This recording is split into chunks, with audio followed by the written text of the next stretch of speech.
welcome to WIT AM, a daily look at world, national, and regional news and sports campus events and weather. I'm Joseph Brooks. The Maryland man accused of plotting an ISIS-inspired terror attack near Washington, D.C. is due in court today for a detention hearing. Federal prosecutors are expected to argue that Rondell Henry should remain in custody because he is a threat to the community. The 28-year-old was picked up last month after the feds say he planned to use a stolen U-Haul van to run down pedestrians at the National Harbor waterfront in Prince George's County, Maryland. The U.S. is designating Iran's Revolutionary Guard Corps a foreign terroristic organization. Speaking at the State Department yesterday, Secretary of State Mike Pompeo said there is an ample justification for the move against the IRGC. He said it was long overdue. The U.S. move puts more pressure on the Iranian government. Pompeo accused Iran of outlaw behavior and of promoting instability in the volatile Middle East. FEMA is urging people impacted by high water in Woodbury County to make sure they let them know about the damage. A multi-agency disaster recovery center is located here at Western Iowa Tech Community College. Hours of operation are 9 a.m. until 7 p.m. Monday through Saturday, and 1 p.m. to 5 p.m. on Sunday in the Security Institute building. In order to receive assistance from the federal government, impacted residents must register with FEMA. Residents can either visit the Disaster Recovery Center or call 1-800-621-3362.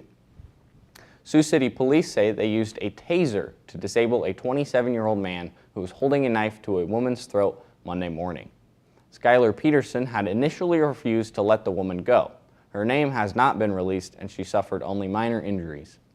Peterson is being held in the Woodbury County Jail on charges of kidnapping and aggravated assault.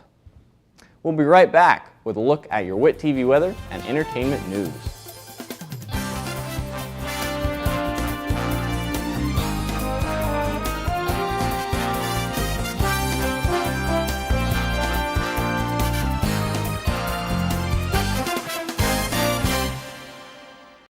For a degree in audio engineering, Western Iowa Tech Community College is the place to go. Through the audio program, you'll get to learn from instructors with real-world experience through a combination of hands-on exercises, lecture, and real-world applications. You'll learn how to operate sound equipment for live events and sound design, such as mixing and editing for media. Upon graduation, you'll be ready for the world of audio mixing and production. Get going and visit witcc.edu to find out more information.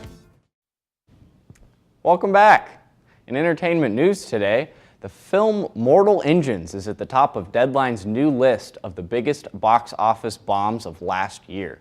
The movie website estimates Mortal Engines lost nearly $175 million. Disney's A Wrinkle in Time was in second place with a loss of nearly $130 million. The Robin Hood reboot lost nearly $84 million to third place. The number 4 and number 5 biggest box office flops of 2018 are also Disney films. Solo, a Star Wars story, lost nearly $77 million. The Nutcracker and the Four Realms had an estimated loss of about $66 million. Actress Felicity Huffman will plead guilty in the massive college admissions cheating scandal.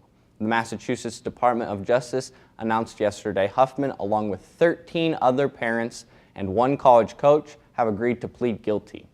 Huffman is charged with helping her daughter cheat on a college entrance exam by paying $15 grand to a test monitor to correct wrong answers. In a statement, Huffman said she is in full acceptance of her guilt and with deep regret and shame over what she did. She added she is ashamed of the pain she caused her daughter, and she claims her daughter knew nothing about her actions. There's no word yet on whether Huffman faces jail time as part of her plea. It was a wild night in Minneapolis as Virginia Cavaliers pulled off an overtime victory against Texas Tech to clinch the NCAA men's basketball championship for the first time in school history. The final score was 85-77. DeAndre Hunter led the Cavaliers with 27 points and Kyle Guy added 24. Virginia ended the game on a 13-4 run. Brandon Francis led the Red Raiders with 17 points off the bench. NBA prospect Jarrett Culver scored 15 points on 5 of 22 shooting in defeat.